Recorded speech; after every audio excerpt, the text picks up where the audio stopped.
Hello guys, I hope you are doing well. Orson Welles. Ah, the French. Sorry, cut. 102, take two.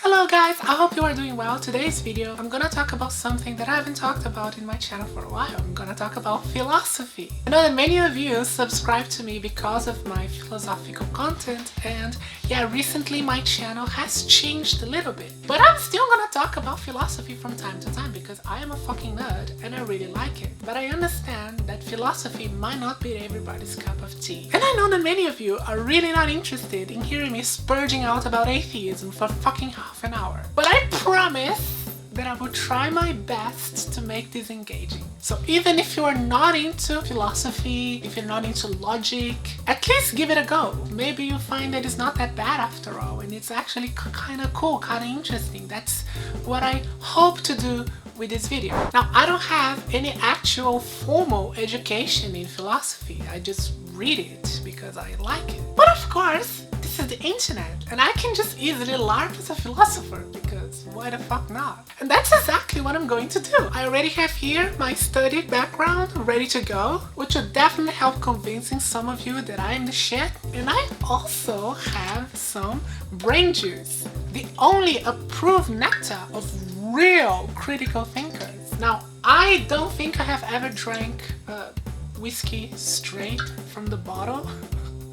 I mean, I used to be an alcoholic, but I never reached that fucking low. Also, this fucking bottle is so masculine. Like, I'm feeling dysphoric for just been holding this shit. Alright guys, brain juice. It will probably increase my... Oh, fuck. The smell, it's so musky. I'm pretty sure I had a boyfriend who smelled like this. I thought it was his perfume. Okay, let's go.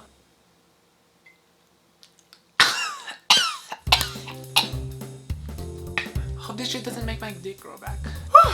Okay, now that my brain is stimulated, let's get to it. A common discussion among atheists, non-believers, and other philosophical nerds, it's the definition of atheism. What does the word atheism really mean?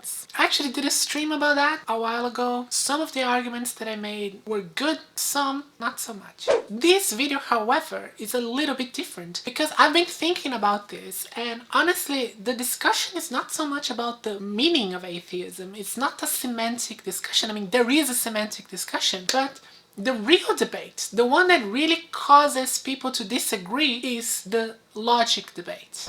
And this debate is related to whether a disbelief in the proposition God exists implies the belief that God doesn't exist. From my experience, most atheists will say, no, it does not. In other words, if I say I don't believe in God, which is called negative atheism, it doesn't imply that I believe that God doesn't exist. Now, I think it does. And this is what I'm going to try to demonstrate in this video. Okay, I need a little bit more brain juice.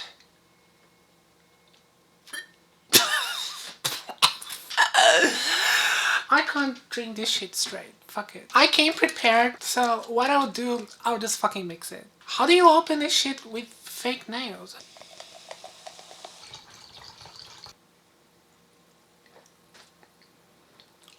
Still strong, but I can handle this. What stimulated me to actually do this video was a video by another YouTuber named Heretic. Now in his video, Heretic makes an interesting point. Just because someone rejects positively and strongly the proposition that God exists and can assert their atheism confidently and with absolute clarity, it would be a fallacy to claim that such a person must hold the position that gods do not exist. Holding to that position is a different proposition. And you know what?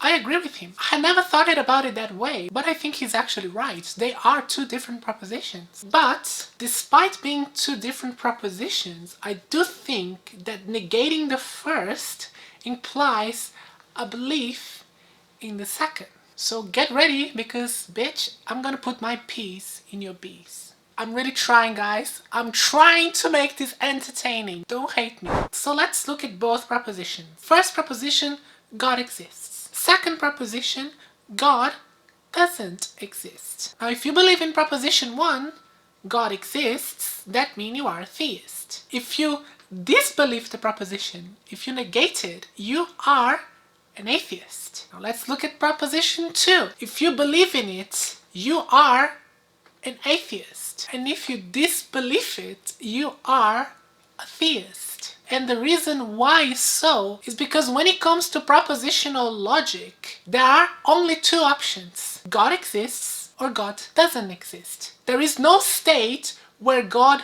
kinda exists or half God exists. There is no such thing. And that is the case due to the logical absolutes, the law of non-contradiction and the law of excluded middle. There is no other possibility, no middle ground between them. And when we are talking, for example, about debates regarding the existence of God, what really matters, what you are debating is whether God exists or not. You are not debating people's beliefs. However, when it comes to doxastic logic, things are way muddier. Beliefs can be extremely varied, and it's not always that black and white. In fact, there is a middle position when it comes to beliefs, which is to negate both propositions, which in philosophy is referred to as suspension of belief. If you suspend belief in the proposition God exists and you suspend belief in the proposition God doesn't exist, you assume a middle ground position.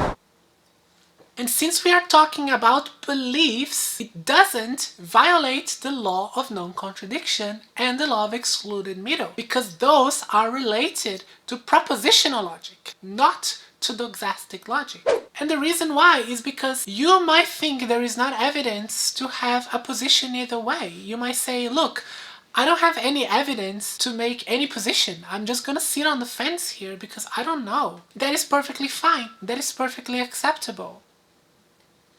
In fact, I would say that when it comes to beliefs in a proposition, we are talking about a spectrum. Like, for example, in one side you have Gnostic theist, someone who claims to know God exists. On the other side, you would have a Gnostic atheist, someone who claims to know God doesn't exist. But there will be people, however, who are gonna say, look, I believe in God, but I'm not gonna say that I know God exists. I think nobody can even say that because there is no way to prove that, which is the case of many deists, for example.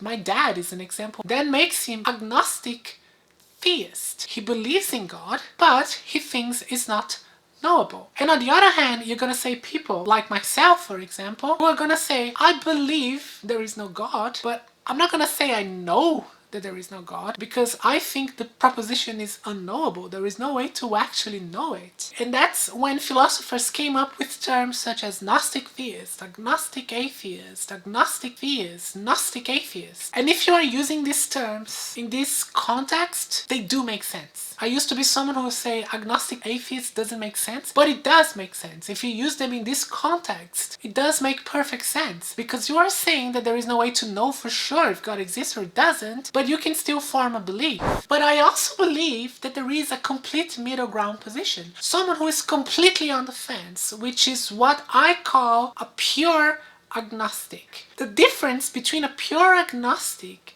and an agnostic atheist or a weak atheist, as some would say, is that the weak atheist is inclined to believing that there is no God. They're gonna say, I believe there is no God, but I don't know it. While the pure agnostic is going to say, I have no fucking clue. Either way, I don't fucking know. I'm just gonna be completely on a fucking fence. That is a very subtle difference, but it is an important difference when it comes to beliefs. But there is no way to express every single nuance when it comes to beliefs in a logical form, in like a formula, because it's so varied. And it's rather silly to debate whether someone really believes in God or not, or whether someone is a real agnostic or not. It's silly. People believe whatever the fuck they want to believe. If you're gonna make a debate, you're gonna debate whether God exists or not. That is the point of the debate.